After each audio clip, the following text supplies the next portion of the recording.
Desde siempre, casi desde que existimos como especie, hemos buscado en la naturaleza la forma de sanar. En las hojas, en las raíces, en las flores, ahí ha estado nuestra primera farmacia. Es una búsqueda que nos une a todos, sin importar dónde o cuándo hayamos vivido. A ver, empecemos por algo clave. Cuando hablamos de medicina herbal, no estamos hablando de una sola cosa. Para nada. En realidad, es un conjunto de sistemas súper sofisticados que nacieron en cada rincón del planeta. Cada cultura miró a su alrededor, a las plantas de su entorno, y creó su propio mapa para entender la salud. Es como un increíble mosaico de sabiduría. Y para que nos hagamos una idea de la escala de la que estamos hablando, piensen en este número, 70.000. Se calcula que unas 70.000 especies de plantas se han usado con fines medicinales a lo largo de la historia. ¡70.000! Es una cifra que te deja pensando en la inmensidad de esta farmacia natural y en la conexión tan profunda que hemos tenido con ella. Claro, para poder usar todo ese conocimiento, las culturas antiguas necesitaban un marco, una especie de sistema operativo para entender la salud, cómo funciona el cuerpo, cómo se relaciona con el mundo. Y aunque cada sistema era muy diferente, el objetivo siempre era el mismo: encontrar el equilibrio.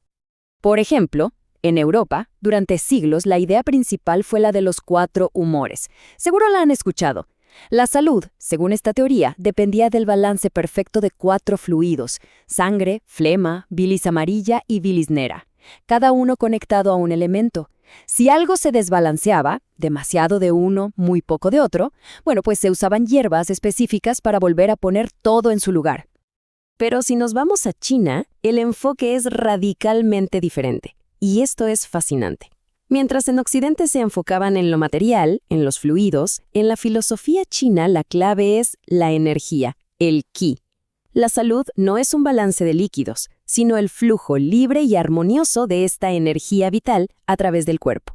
El yin y el yang, los 5 elementos, todo es un mapa para entender y restaurar ese flujo. Ok, con estas dos grandes filosofías en mente, ¿qué tal si hacemos un viaje súper rápido por el mundo para ver cómo se aplicaban en la práctica con algunas de las plantas más famosas? Nuestra primera parada, la India y su antiquísimo sistema ayurvédico. Aquí la idea central es balancear las energías del cuerpo, los famosos doshas. Y el ejemplo perfecto es la cúrcuma. Para la Ayurveda no es solo un antiinflamatorio, que lo es y muy potente, sino una herramienta para armonizar el cuerpo entero. Ahora viajemos un poco más al este, hasta China. Si en India hablábamos de doshas, aquí el concepto central es el chi, la energía vital. Y si hay una planta reina para fortalecer el chi, esa es el ginseng. Es un tónico legendario, usado por milenios para darle al cuerpo resistencia, vitalidad y ayudarlo a adaptarse al estrés. El conocimiento herbal, por supuesto, también floreció con una fuerza increíble en las Américas. En Norteamérica, los pueblos indígenas desarrollaron sistemas que son una mezcla hermosa de lo espiritual y lo práctico. Un ejemplo que seguro conocen es la equinacia. Se usaba para fortalecer las defensas del cuerpo, y vaya que funcionaba. Hoy es famosa en todo el mundo por eso mismo. Y sin salir del continente, en Sudamérica, la sabiduría de los pueblos andinos nos regaló algo que, literalmente, cambió la historia del mundo: la quinina. Se extrae del árbol de la cinchona y fue el primer tratamiento eficaz contra la malaria. Pensemos en lo que eso significa. No solo salvó incontables vidas, sino que permitió que se exploraran y habitaran zonas enteras del planeta que antes eran simplemente mortales. Y este recorrido por la historia nos lleva a un punto de inflexión, la era moderna. El momento en que la ciencia empezó a mirar estos remedios ancestrales con otros ojos, con microscopios y tubos de ensayo, tratando de descifrar qué había detrás de su poder. La historia de la dedalera, o digitalis, es el ejemplo perfecto de este encuentro. Durante siglos era un remedio popular en Inglaterra, pero en el siglo XVIII, un médico, William Withering, se puso a investigar. Dejó de lado la tradición y se puso a documentar científicamente sus efectos en el corazón. ¿El resultado? Hoy, los compuestos de esa misma planta son la base de medicamentos cardíacos que salvan vidas todos los días. Y esto nos trae a un concepto clave de la ciencia moderna: el componente activo. Es, digamos, la molécula específica dentro de la planta que la ciencia identifica como la responsable del efecto. Es lo que la farmacología busca aislar, purificar y convertir en una pastilla. Y aquí, justo aquí, llegamos al gran debate de la herbolaria hoy en día. ¿Dónde está el verdadero poder curativo? Por un lado tienes la visión tradicional, que dice que la magia está en la planta entera, en la sinergia de todos sus componentes. El todo es más que la suma de sus partes.